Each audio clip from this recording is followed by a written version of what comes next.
Sudden ಆಗಿ ಕೆಳಭಾಗದ ಹೊಟ್ಟೆ ನೋವು, ಸೊಂಟ ನೋವು, ವಾಮಿಟಿಂಗ್, ಉರಿ ಮೂತ್ರ ಬಂದಿದೆಯಾ? ನಿಮಗೆ ಕಿಡ್ನಿ ಸ್ಟೋನ್ ಆಗಿರೋ ಸಾಧ್ಯತೆ ಇದೆ. Hi, I am doctor Nikhita, your general surgeon. Kidney stone ಕಿಡ್ನಿಯಲ್ಲಾಗಿರ್ಬೋದು, ಅದರಿಂದ ಬರುವಂತಹ ನಾಳ ಅಂದ್ರೆ ಯುರೇಟರ್ ಅಲ್ಲಿ ಸಹ ಆಗಿರೋ ಸಾಧ್ಯತೆ ಇದೆ. ಈ ಕಿಡ್ನಿ ಸ್ಟೋನ್ ಸಾಮಾನ್ಯವಾಗಿ 6 ಅಥವಾ 7 ಮಿಲಿಮೀಟರ್ಗಿಂತ ಕಡಿಮೆ ಇದ್ದಲ್ಲಿ ಯೂರಿನ್ ಅಲ್ಲಿ ಪಾಸ್ ಆಗೋ ಸಾಧ್ಯತೆ ಇದೆ. ಅದಕ್ಕಿಂತ ಹೆಚ್ಚಾದಾಗ ಸರ್ಜರಿ ಬೇಕಾಗಬಹುದು. ಒಮ್ಮೆ ಕಿಡ್ನಿ ಸ್ಟೋನ್ ಆದ್ರೂ ಸರ್ಜರಿ ಸಹ ನೀವು ಮಾಡಿಸ್ಕೊಂಡಿದ್ರು ಪದೇ ಪದೇ ಆಗುವ ಸಾಧ್ಯತೆ ಹೆಚ್ಚಿಗೆ ಇದೆ.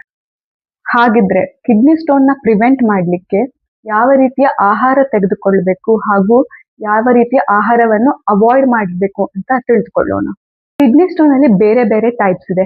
ಇದರಲ್ಲಿ ಈ ಕ್ಯಾಲ್ಸಿಯಂ ಆಕ್ಸಲೇಟ್ ಸ್ಟೋನ್ ಅಂತ ಏನ್ ಹೇಳ್ತೇವೆ, ಅದು almost 70 to 80% most common stone. ಮೊದಲನೇದಾಗಿ ನೀರನ್ನು ಹೆಚ್ಚಿಗೆ ಸೇವನೆ ಮಾಡಬೇಕು. So minimum 2.5 to 3 litres of water ಆದ್ರೂ ಪ್ರತಿದಿನ ಕುಡಿಬೇಕಾಗುತ್ತೆ.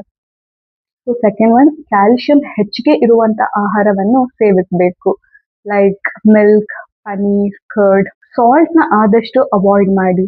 ದಿನದಲ್ಲಿ 5 ಮಿಲಿಗ್ರಾಮ್ಗಿಂತ ಹೆಚ್ಚಿಗೆ ಸಾಲ್ಟ್ ಸೇವಿಸಬೇಡಿ. Even processed food like chips ಅಥವಾ ಎನಿ ಪ್ಯಾಕೇಜ್ಡ್ ಫುಡ್ಸ್ ಇದ್ರೂ ಅದನ್ನ ಅವಾಯ್ಡ್ ಮಾಡಿ. ಆಕ್ಸಲೇಟ್ ಕಂಟೆಂಟ್ ಹೆಚ್ಚಿಗೆ ಇರುವ ಆಹಾರ ಲೈಕ್ ಪಾಲಕ್, ಬೀಟ್ರೂಟ್ ಆರ್ ಆಲ್ಮಂಡ್ಸ್, ಇದು ಆದಷ್ಟು ಕಡಿಮೆ ಮಾಡಿ. ರೆಡ್ ಮೀಟ್, ಇದು ಯೂರಿಕ್ ಆಸಿಡ್ ಸ್ಟೋನ್ಸ್ ನ ಹೆಚ್ಚಿಗೆ ಮಾಡೋ ಸಾಧ್ಯತೆ ಇದೆ. ಸೊ ಇದನ್ನ ಆದಷ್ಟು ಅವಾಯ್ಡ್ ಮಾಡಿ ಅಥವಾ ಕಡಿಮೆ ಮಾಡಕ್ಕೆ ಟ್ರೈ ಮಾಡಿ.